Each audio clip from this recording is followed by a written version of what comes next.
ओम नमः शिवाय, जय महाकाल। कैसे हैं आप सभी शिव भक्त। हम सबको पता है कि 14 जुलाई 2026 के दिन बन रही है आषाढ़ मास की अमावस्या। और ये कोई छोटी मोटी अमावस्या नहीं है महाराज, यह है सावन से पहले पड़ने वाली अमावस्या और गुप्त नवरात्रों से पहले पड़ने वाली अमावस्या, जिस दिन पूज्य गुरुजी ने वो जो चावल और कपूर का उपाय बताया था। इस पूरे वीडियो में वैसे तो हम 3 महा उपायों के बारे में बात करेंगे, लेकिन उसके अलावा ये जो चौथे नंबर का उपाय जिसे सबसे पहले बता रहा हूं, ये वाला उपाय सिर्फ साल में 4 बार ही कर सकते हैं, जब चारों नवरात्रे, 2 गुप्त नवरात्रे और चैत्र के और शारदीय नवरात्रों से पहले पड़ने वाली अमावस्या की तिथि होती है। उस दिन रात्रि के समय करना होता है। गुरुदेव ने कहा 1 कटोरी में आपको चावल लेने हैं, ज्यादा नहीं, मात्र आधा मुट्ठी के बराबर आप चावल लेना। अब कोई जरूरी नहीं है कि ये सारे चावल आपके अक्षत हो।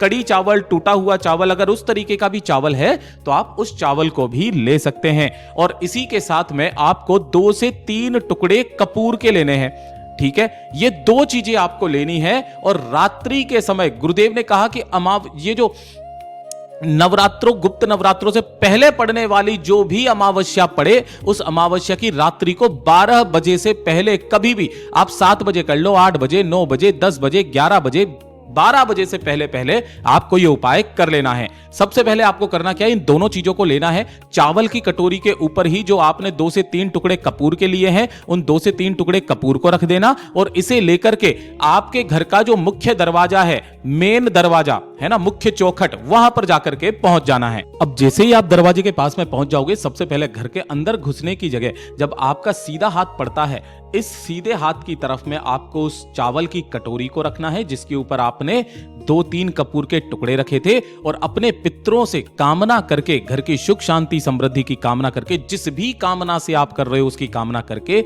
इन कपूर में अग्नि प्रज्वलित कर देना, जला देना। ठीक है ना, जला करके वहां 2 से 5 मिनट खड़े रहना और उसके पश्चात घर के अंदर चले जाना। इस कटोरी को आपको पूरी रात, इस अमावस्या की रात, ध्यान रखना, अमावस्या की पूरी रात आपको इस कटोरी को यहीं पे रखे रहने देना है। जब अगला दिन आएगा तो अगला दिन कौन सा पड़ेगा? अगला दिन आपका पड़ेगा प्रतिपदा तिथि, और उस दिन पहला दिन माना जाता है किसका?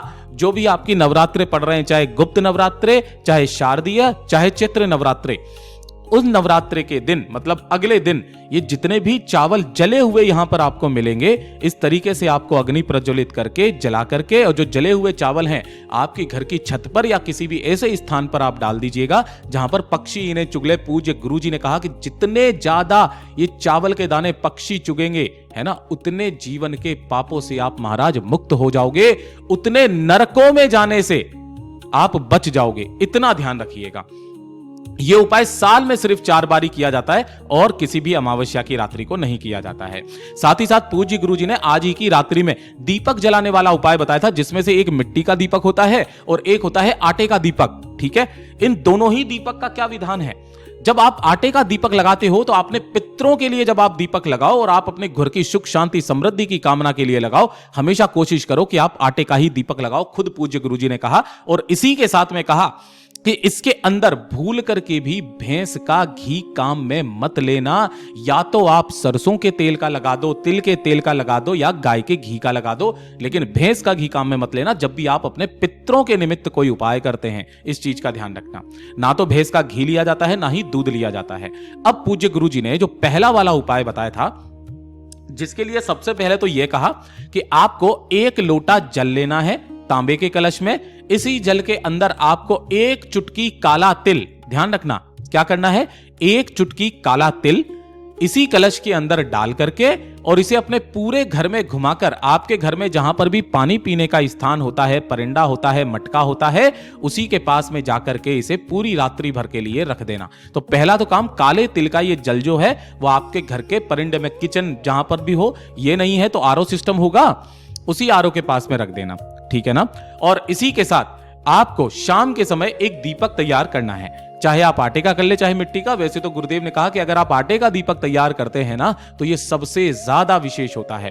आटे के दीपक में जब भी आप पितरों के नाम से बाती लगाते हो तो कौन सी लगाते हो? लंबी बाती। 1 लंबी बाती आपको ले लेनी है। ठीक है, इस 1 लंबी बाती को लेना, इसके अंदर या तो गाय का घी या फिर तिल का तेल या सरसों का तेल, इसे भर करके इसे प्रज्वलित कर लेना, जला लेना। जलाने के पश्चात अब ध्यान से सुनना, शाम के समय या फिर रात्रि के समय, दिन में या सुबह नहीं लगा सकते हैं।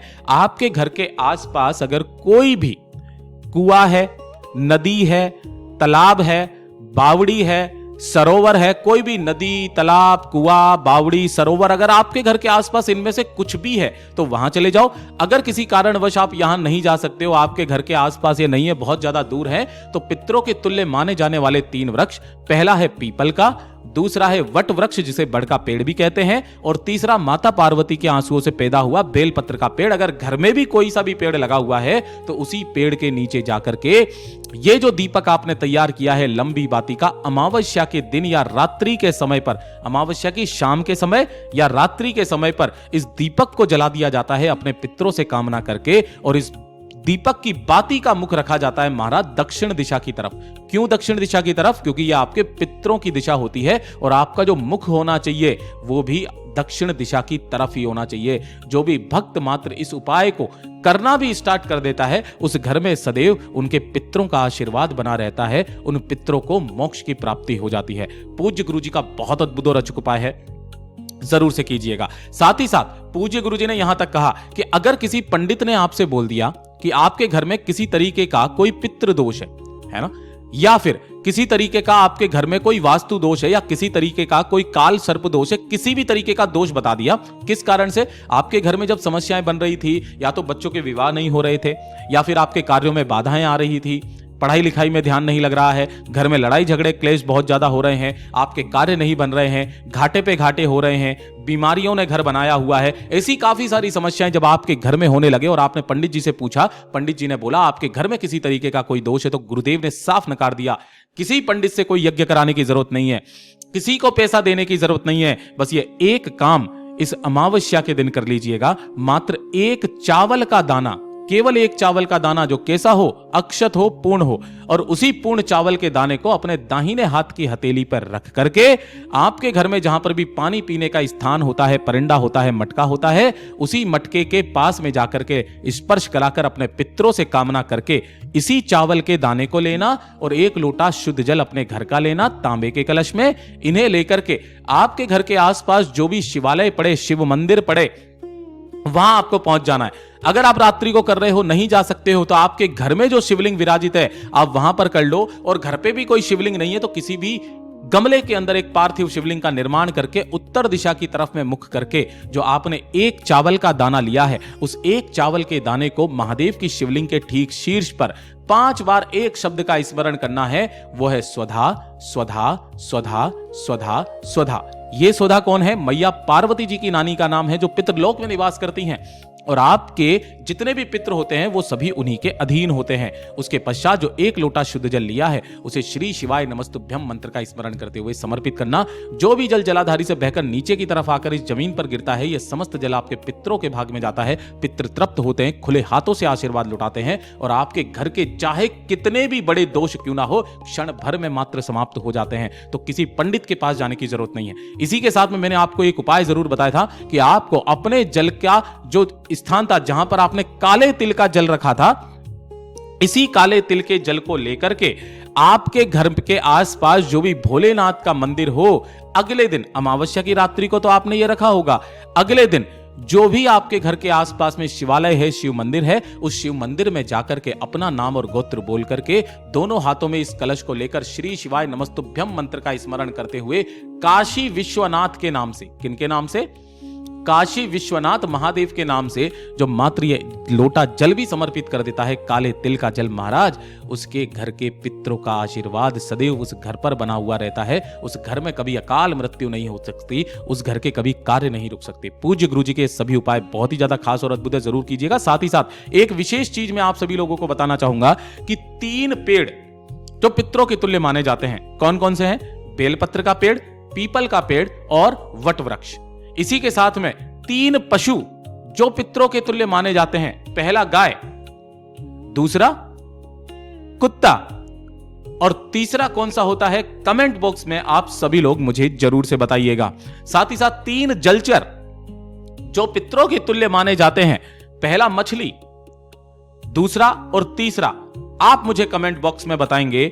और 4 ऐसे जानवर जो पितरों के तुल्य माने जाते हैं, पशु और जानवर दोनों अलग हैं, वो भी आप मुझे कमेंट बॉक्स में जरूर बताइएगा। मैं आपसे मिलता हूं अगले वीडियो में, तब तक के लिए ओम नमः शिवाय, जय महाकाल।